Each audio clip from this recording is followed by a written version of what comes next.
In previous slide decks, we studied derivatives. Derivatives are used to describe how quickly a curve is changing and to construct series approximations to functions. In other words, derivatives provide a language for describing how, for example, the number of copies of a molecule in a cell, or the number of cells in a population, is changing in a dynamical system.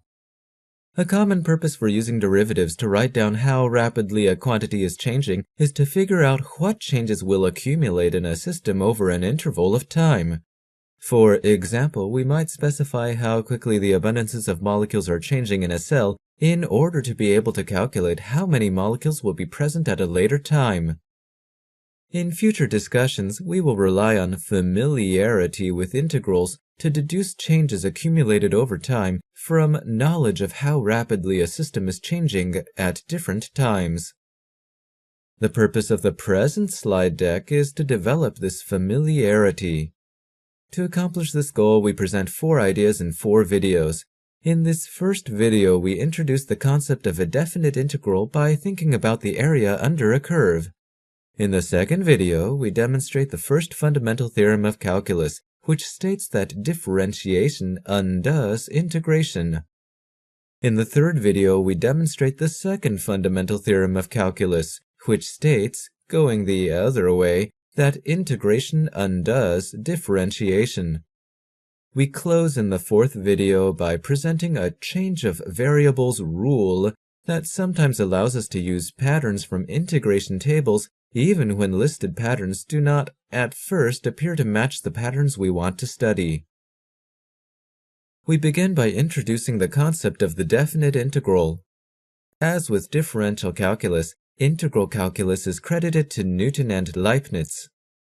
Consider a function with a plot such as this one. Shade a region bounded by the vertical line x equals a, by the vertical line x equals b, by the horizontal x-axis, and by the plot of f on x versus x. How many square tiles can we lay down in the orange shaded region? To answer this question, we decorate this figure with some additional shapes. Use the height f on a to draw a rectangle extending slightly toward the right. Draw another rectangle picking up from where the last one stopped.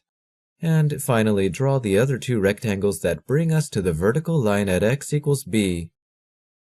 Look at the rectangle with left edge at x equals a plus delta x and, thus, height f on a plus delta x. As we understood in the unit on Euclidean geometry, the area of a rectangle is the product of the length of its height and the length of its base, so the area of this rectangle is f on a plus delta x times delta x, which is one of the terms inside this sum. We are approximating the orange shaded area under the plot of the function using the area of the 4 turquoise rectangles, which we express as the sum from k equals 1 to b minus a over delta x of f on a plus k minus 1 copies of delta x times delta x. The viewer may pause the video to verify that this corresponds to the sum of the areas, those delta a's, of the illustrated collection of rectangles placed between x equals a and x equals b. Does this sum make sense with all values of delta x? The particular value of delta x we have chosen coarsely divides the interval between x equals a and x equals b into 4 segments. The set of 4 turquoise rectangles we have drawn fails to cover some parts of the orange shaded region whose area we are trying to calculate. The turquoise region also extends into some of the dark blue background, which is not part of the orange shaded region. How can we devise a more trustworthy approximation? Using a smaller delta x would produce a finer approximation to the orange shaded area under the curve. Shrinking delta x again gives us a collection of turquoise rectangles that even more closely hug the yellow plot of the function of interest. We are developing an intuition that allowing delta x to become arbitrarily small provides an arbitrarily accurate approximation to the area under the plot of the function. To formalize this idea, we define the area of the orange shaded region as the limit as delta x goes to 0 of the sum of the areas of the rectangles. We consider an unending succession of sums of rectangular areas, with the widths delta x becoming ever smaller, but in every situation being still finite. If this succession of sums has a limiting value, then we call this limiting value the so-called area under the curve between x equals a and x equals b. It is not unusual for physicists to pretend that successions of sums built like these generally have limiting values. Viewers disturbed by such bravado are advised to ask mathematicians about the concept of measure. We have just notated a limiting process applied to a sum. This is time-consuming to write down and to read out loud in its current form. For brevity, we adopt this notation and we call this construction a definite integral. The smooth S symbol that resembles a sound hole on a violin is read integral. This expression is read, the area A equals the integral from x equals a to b of f on x dx. Sometimes the dx is not read out loud. In these cases, the expression is read, the area A equals the integral from x equals a to b of f on x.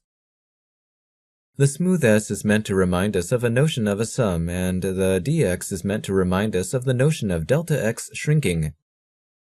In this course, we regard the smooth S and dx symbols as two syllables that have meaning when combined, but not when written in isolation.